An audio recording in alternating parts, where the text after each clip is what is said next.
नमस्कार दोस्तों, स्वागत है आपका मेरे चैनल पर। आज मैं आपके लिए एक अनोखी सी कहानी लेकर आया हूँ। अगर आपको वो पसंद आए तो वीडियो को लाइक कर दें और चैनल को भी सब्सक्राइब कर दें। तो चलिए बिना समय गवाए आज की कहानी की शुरुआत करते हैं। मोटी बहू की कहानी। रमेश जी शहर में रहते थे। उनको एक बेटी और एक बेटा था। बेटे का नाम मुकेश और बेटी का नाम ललिता था। रमेश जी ने उम्र होने पर पहले बेटी की और बाद में बेटे की शादी करवाई। बहू का नाम अंजलि था। शादी के 2-3 सालों में ही अंजलि का वजन काफी बढ़ गया था और वह पहले से दुगनी मोटी दिखने लगी थी। इस मोटापे की वजह से अंजलि को कई लोगों के ताने सुनने पड़ते थे। पड़ोसी के लोग भी उसे मोटी भैंस कहने में हिचकिचाते नहीं थे। कितनी मोटी हो गई है, कैसी दिन पर दिन फैलती जा रही है, देखो जरा भी शर्म नहीं आती। पति बेचारा दुबलाते जा रहा है और यह खा खा कर मोटी होते जा रही है। कुछ इस तरह की बातें अक्सर अंजलि के कानों पर पड़ जाती थी। स्वभाव से हंसमुख अंजलि इन बातों को इग्नोर भी कर देती थी, लेकिन उसे ज़्यादा दुख तब होता था जब उसकी खुद की सास और ननद उसके मोटापे के लिए उसे दोषी ठहराते और भला बुरा कहते। मुकेश शरीर से काफी दुबला पतला था। शादी के बाद भी उसके शरीर में रत्ती भर का भी फर्क नहीं आया था। हालांकि अंजलि मोटी होती जा रही थी, उसमें उसका कोई भी दोष नहीं था, बल्कि अंजलि तो मुकेश से भी कम खाना खाती थी और दिन भर घर के सारे काम करती रहती थी। अपने मोटापे की वजह से चाहे किसी काम में कितनी भी दिक्कत हो, अंजलि उस काम को कभी अधूरा नहीं छोड़ती थी। अंजलि घरेलू नुस्खे और कई तरह के उपाय करके अपना मोटापा कम करने की कोशिश की थी, लेकिन शायद उसके शरीर के हार्मोन्स ही थे जो उसे मोटी बना रहे थे। मुकेश को उसके मोटापे से कोई दिक्कत नहीं था।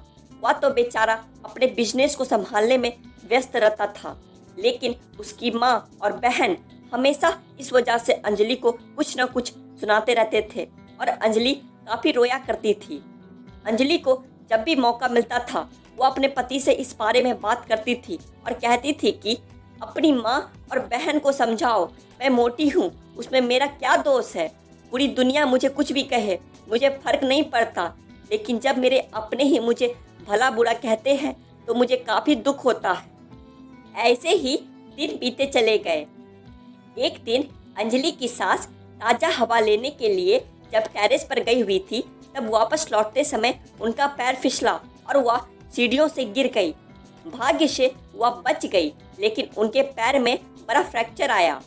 उनको अब एक जगह से दूसरी जगह जाने में भी काफी दिक्कत होने लगी। बिना किसी के सहारे के वह ऐसा कर ही नहीं पा रही थी।